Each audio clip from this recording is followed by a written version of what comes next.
Pero yo te voy a exaltar, dice el Señor, cuando fuere tiempo, porque el tiempo de Dios es perfecto. Y aunque parezca que el tiempo de Dios no nos está conviniendo, porque la respuesta la queremos ya, estamos tan acostumbrados al ya, estamos tan acostumbrados a la comida express, a pasar por el McDonald's, ahí nomás por el Burger King, agarrar algo de pasadita, estamos tan acostumbrados a las cosas rápido, y Dios dice, no, el tiempo que yo tengo establecido para ti, es el tiempo que te conviene. Así que Dios nos exaltará cuando fuere tiempo. Y luego el verso 7 decía, echando toda vuestra, ya lo está leyendo, no es trampa.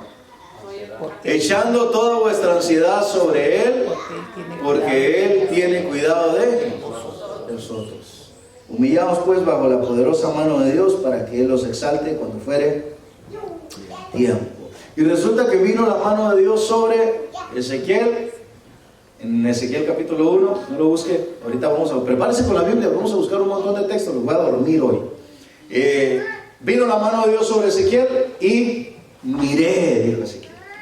Y todo el capítulo 1 usted puede mirar, usted puede leer todo lo que Ezequiel miró. Miró la gloria de Dios, miró los ángeles, miró los seres vivientes, miró una especie de ruedas que se movían juntamente con los seres vivientes, miró lo que es el reino celestial, tuvo una revelación del mismo trono de Dios. Entonces aprendió a mirar las cosas del reino. Y la pregunta para esta semana fue, ¿cómo miras tú? ¿Miras las cosas del reino? Hay dos maneras de ver, con nuestros ojos naturales o a través de la fe, con nuestros ojos espirituales. Entonces la mano de Dios vino sobre Ezequiel y cambió su mirada, cambió su vista, la perspectiva de cómo él miraba las cosas. Y luego la segunda semana, humillaos pues bajo la poderosa mano de Dios, para que Él los exalte cuando fuere tiempo, echando toda vuestra ansiedad sobre Él, porque Él tiene cuidado de nosotros.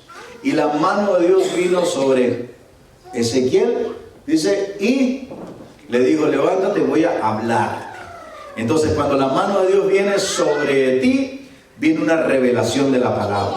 Inmediatamente cuando Dios le advirtió que venía una revelación de la palabra, dice la Biblia que Dios le pegó la lengua al paladar de Ezequiel y lo dejó mudo. ¿Por qué lo dejó mudo? Porque entonces venía el tercer punto, cuando la mano de Dios viene sobre él y le mostró la condición de su pueblo. Y lo llevó, dice, a un valle de los huesos secos. Y entonces cuando se nos presenta la condición de valle de huesos secos, es muy fácil hablar. Cuando se nos presenta el problema es muy fácil hablar. Que si usted va a hablar algo que no sea, que vaya en contra de lo que Dios quiere que usted hable, mejor quédese mudo. Entonces, así como está, le invito a que cierre sus ojos un momento y le diga, Señor, gracias por esta palabra. Sé que tú me vas a hablar, sé que tú me vas a bendecir. Gracias, Señor. Nos ponemos delante de ti, nos humillamos bajo tu poderosa mano, para que tú nos exaltes cuando fuere tiempo. Echamos toda nuestra ansiedad sobre ti, porque tú tienes cuidado de nosotros. Señor, queremos vivir bajo tu mano. ¿Hay alguna situación difícil en tu vida? Hay una mano que ayudó a Moisés y el mar lo dividió. Necesitamos estar bajo la poderosa mano de Dios. Y es la misma que hoy me ha Gracias, Señor. Es la mano de Dios. Vamos, dile, Señor, yo quiero habitar bajo tu mano. Una mano que conmigo está. Yo quiero estar bajo tu mano. Quiero descansar bajo tu mano. Y sin pensarlo me ha de levantar cuando llegan las pruebas. Hay una mano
hables. Necesito que me hables, Señor. Alguien puede orar por mí un momento y puede decirle, Señor, háblame, hermano, háblame a través del pastor, a través de mi pastor. Usa sus labios, revélale tu palabra. Que la palabra, Señor, cumpla el propósito y llegue al corazón, a la mente, que sea como una buena semilla sembrada en una buena tierra y que dé fruto al 100%. En el nombre de Jesús nos humillamos pues bajo la poderosa mano de Dios para que tú nos exaltes cuando fuera el tiempo, y echamos toda nuestra ansiedad sobre ti porque tú tienes cuidado de nosotros. Gracias, Señor. Amén. ¿Alguien le da un aplauso al Señor? Búsquese por favor. Busque por favor Ezequiel capítulo 37, que es ahí donde nos enfocamos en el punto de hoy.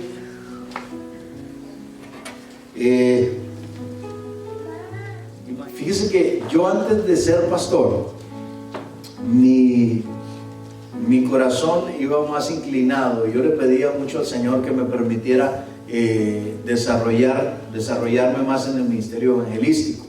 Yo creo que hacen falta evangelistas hoy en día.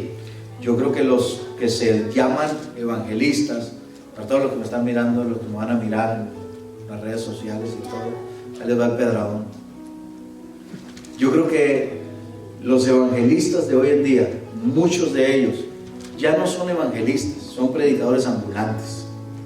Y están buscando una iglesia en donde predicar, están buscando una campaña donde llegar, y traen mensajes que emocionan a la gente. Y cuando yo me puse a analizar esa falta y esa necesidad, mi deseo era ser evangelista. Y de repente, a través de los años, y el Señor me fue preparando de alguna manera, de otra. Les digo esto porque cuando yo tenía el deseo de servir al Señor en el área evangelística, yo estaba influenciado por las predicaciones emocionales que movían la emoción de la persona. Atrás volador, y brincaba para un lado y para otro, y me subía a la silla y a la mesa, y de repente pasa el tiempo y le digo, perdóname, Señor. Porque es fácil mover la emoción de la persona. Es algo así como cuando usted le dice a su hijo, mi hijo, es hora de comer. Sí, mamá, es hora de comer. ¿Qué quieres? ¿Un caldo de pollo o unos hachiros? ¿Unos chicken nuggets o un caldo de pollo? Y los niños prefieren la comida chatarra, ¿no? Y lamentablemente la iglesia, y estoy hablando en términos generales, está tan desenfocada de lo que es la palabra de Dios, de lo que es el conocimiento de la palabra, que preferimos los hachiros, preferimos las chicken nuggets que un buen caldo de pollo. Y miren lo que sucedió aquí.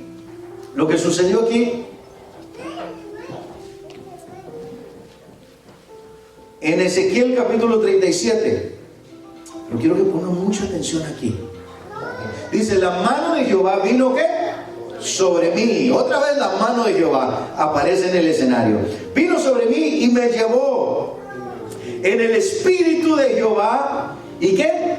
Y me puso en medio de un valle que estaba lleno de huesos. Y me hizo pasar cerca de ellos por todo en derredor. Y he aquí que eran, ¿cuántos?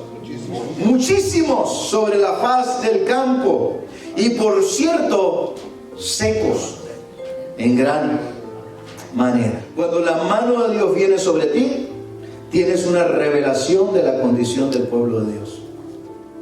Cuando la mano de Dios vino sobre Ezequiel, miró el reino de Dios. Cuando la mano de Dios vino sobre Ezequiel, tuvo una revelación de la palabra de Dios. Cuando la mano de Dios por tercera vez vino sobre Ezequiel, tuvo una revelación de la condición actual del pueblo de Dios.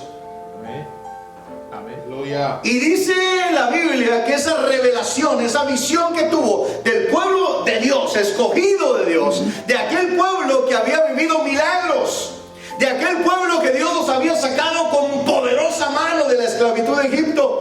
de aquel pueblo que había comido maná del cielo, aquel pueblo que había bebido agua de la roca, aquel pueblo que había atravesado el mar Rojo y el río Jordán en seco. Amén, amén. Aquel pueblo que miró que una columna de fuego y una columna de nube, que era la misma gloria de Dios, la misma presencia de Dios, los guió por el medio del desierto por 40 años. Aquel pueblo que se dio cuenta que en 40 años no les faltó ni qué comer, ni qué beber, ni qué vestir, ni qué calzar. Amén, amén. Aquel pueblo que siempre estaba experimentando la gloria de Dios. Aquel pueblo que hizo que Dios derribara el cerco, el muro que guardaba la ciudad de Jericó. Una adoración a Dios, y Dios derribó el muro. Aquel pueblo que poseyó ciudades, aquel pueblo que mató gigantes. Ahora viene la mano de Dios sobre Ezequiel y le revela la condición de ese pueblo. ¿Y cuál era la condición? Un valle de huesos secos. No medio secos.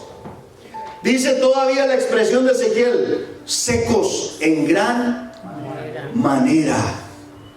Secos en gran manera. Y la condición de la gente en el tiempo bíblico no ha cambiado mucho en nuestros tiempos. Si usted se pone a analizar cómo se está viviendo hoy en día el pueblo, la gente, hasta los mismos cristianos, cómo estamos a veces viviendo como iglesia, como sociedad, como pueblo, cómo vivían en los tiempos bíblicos y cómo se vive hoy, realmente no miramos gran diferencia. Vaya por favor ahí en Jeremías capítulo 2 y vamos a mirar un poco de cómo era la condición del pueblo en ese tiempo, y vamos a ver si habrá alguna diferencia entre el pueblo de hoy y el pueblo que habitaba en ese tiempo. Jeremías capítulo 2 versículo 1. Vino a mí palabra de Jehová diciendo: anda y clama a los oídos de Jerusalén, diciendo: así dice Jehová, me he acordado de ti, de la fidelidad de tu juventud. Ya no estás joven, ahora estás madurito, pero me he acordado de cómo cuando estabas joven me eras fiel. ¿Saben que en Apocalipsis dice, pongan atención acá antes de que sigan leyendo, en Apocalipsis el mensaje a una de las iglesias fue: tengo algo contra ti? Amén. Trabajas, haces esto, haces lo otro, todo está bien en cuanto a obras, pero tengo algo contra ti.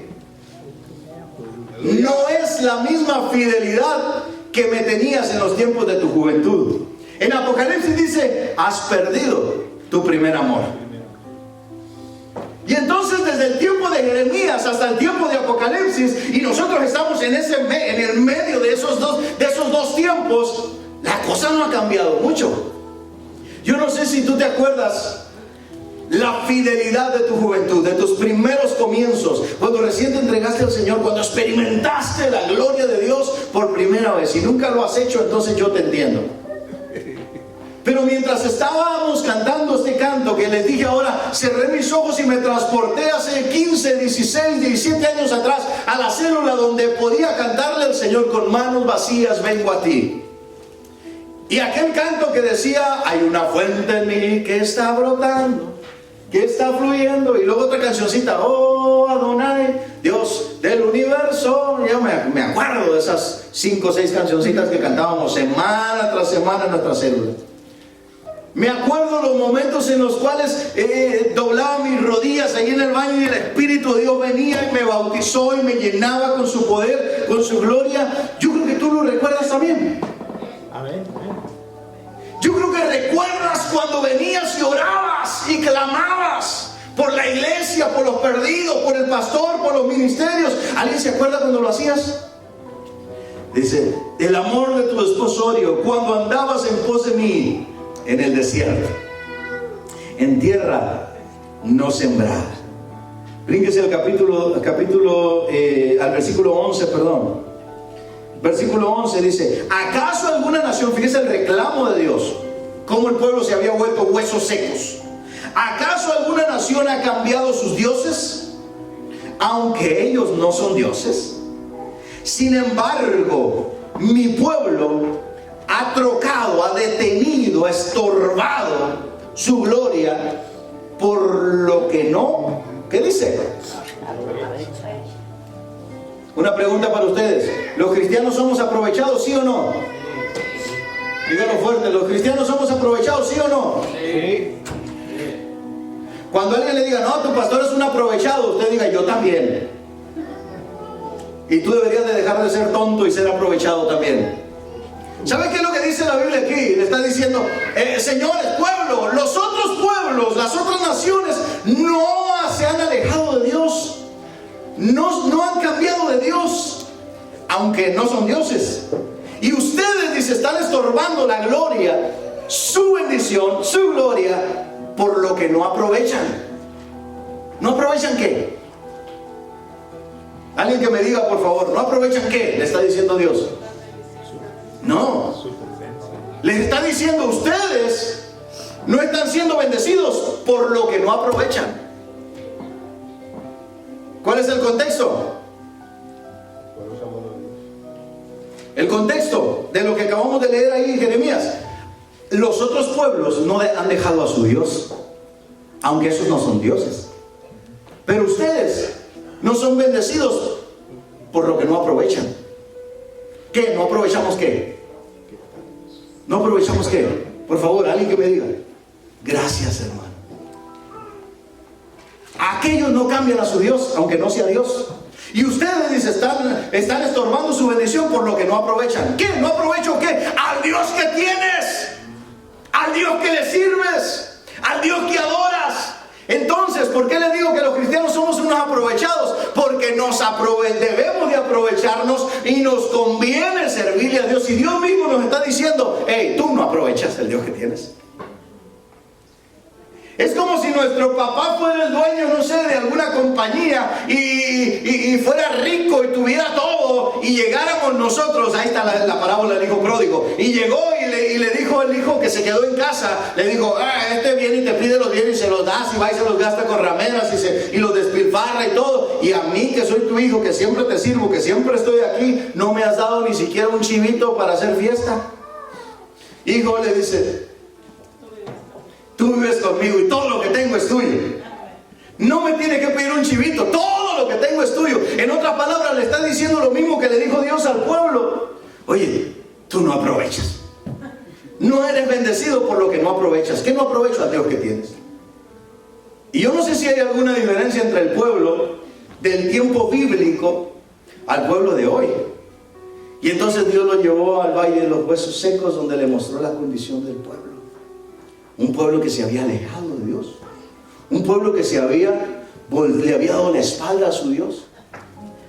La pregunta es, si la condición del pueblo en el tiempo de Ezequiel era como un valle de huesos secos, ¿cuál es la condición del pueblo de hoy en día? ¿Cuál es la condición tuya? En todas las áreas. ¿Habrá huesos secos en alguna área de tu vida? ¿Habrá huesos secos? Y le hace una pregunta al Señor, que creo que fue una lucha entre la razón y entre la fe, entre el sentido común de lo que Ezequiel miraba y lo que Dios ya le había enseñado y le había mostrado, una visión de reino y una revelación de la palabra. Le dice el Señor, ¿vivirán estos huesos? ¿Vivirán? Cachen esto, pongan atención. Es exactamente la misma pregunta que Dios nos sigue haciendo a nosotros cuando estamos en medio de una situación difícil. El doctor te diagnostica una enfermedad y te dice que no hay medicamento para eso, o no hay cura para eso. Hay medicamento que te controla la enfermedad. Y luego viene la pregunta, ¿sanarás de esto? ¿Cómo saldrás de esta enfermedad? ¿Y qué contestamos nosotros? No, pues con el favor de Dios o con la ayuda de Dios, o dicen que los doctores que no. Y comenzamos a podemos hacernos un montón de preguntas, ¿no? ¿Y cómo respondemos? ¿Cómo respondió Ezequiel? La respuesta de Ezequiel fue la más sabia. Le dijo: Señor, tú lo sabes. Y el Señor es como si hubiera dicho: bingo. Es como si hubiera dicho: le atiné, perfecto, lo logré, estás ya listo. ¿Por qué te dejé mudo, Ezequiel? Porque si no te hubiera enseñado que hay que cerrar la boca, entonces cuando yo te muestre la condición actual del pueblo y te digo vivirán, inmediatamente tú hubieras dicho: no, esto no tiene remedio, esta gente está perdida, están secos en gran manera. Y la misma pregunta que el Señor nos hace a nosotros, por ejemplo: ¿va a cambiar tu esposo? No, que va a andar cambiando a este viejo. ¿Va a cambiar tu esposa? No, que va a cambiar a esta leona. ¿Tu condición financiera va a cambiar? Pues lo veo bien difícil, porque ahorita como está la situación y subiendo todo y de esto y de esto. ¿Y te irá a agarrar migración?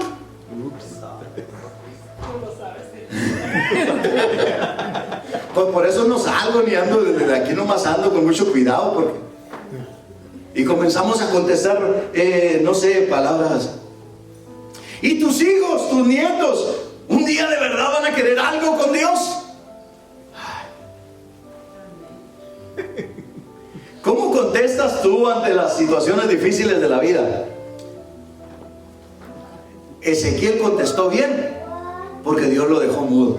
Si no vas a hablar palabras de vida, mejor quédate mudo. Jesús dijo: mis palabras son espíritu y son vida. ¿Qué espíritu te mueve? ¿Qué es lo que te está moviendo? ¿Te está moviendo palabras de vida o te están moviendo palabras de muerte? ¿Cuáles son las palabras que tú sueltas a tu negocio, a tu casa, a tu familia, con tus hijos, tus finanzas, tus deudas, tu salud? ¿Cuáles son las palabras, el espíritu y la vida que les lanzas? ¿O le lanzas un espíritu que no es el espíritu de Dios y una palabra que no es de vida sino de muerte?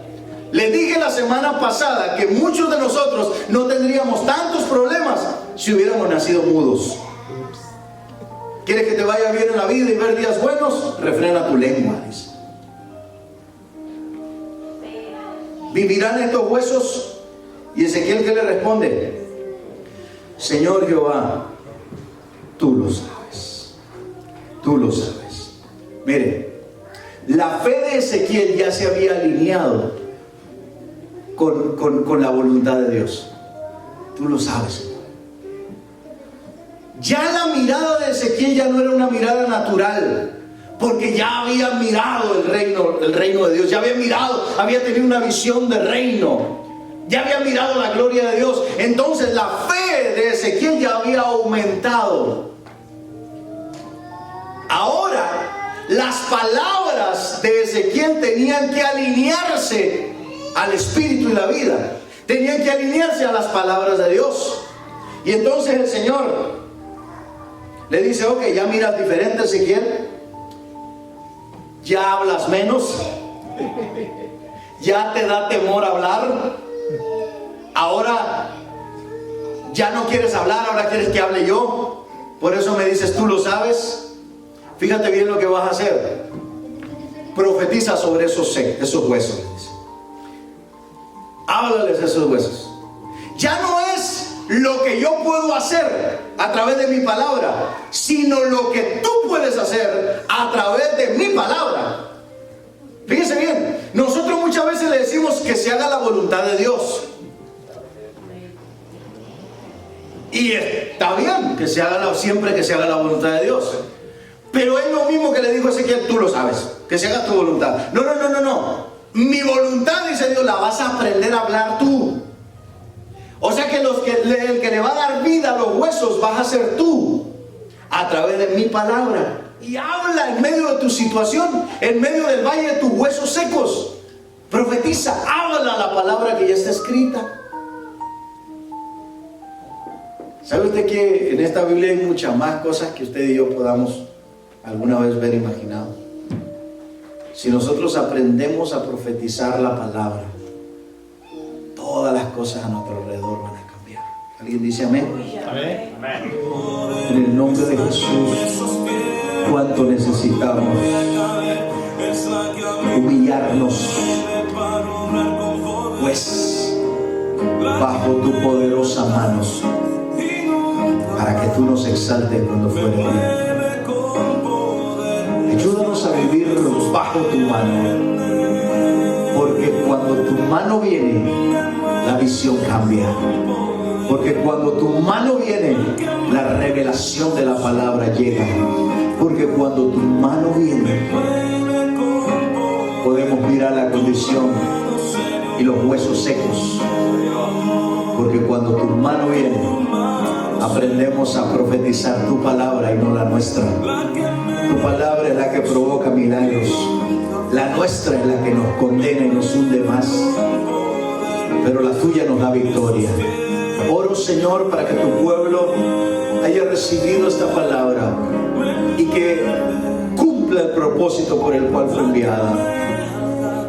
Así como el agua de la lluvia, Señor, cae a la tierra y no vuelve atrás, sino que cumple el propósito. Así yo declaro que es tu palabra sobre tus hijos. En el nombre de Jesús. Amén. Amén. Dale fuerte el aplauso al Señor.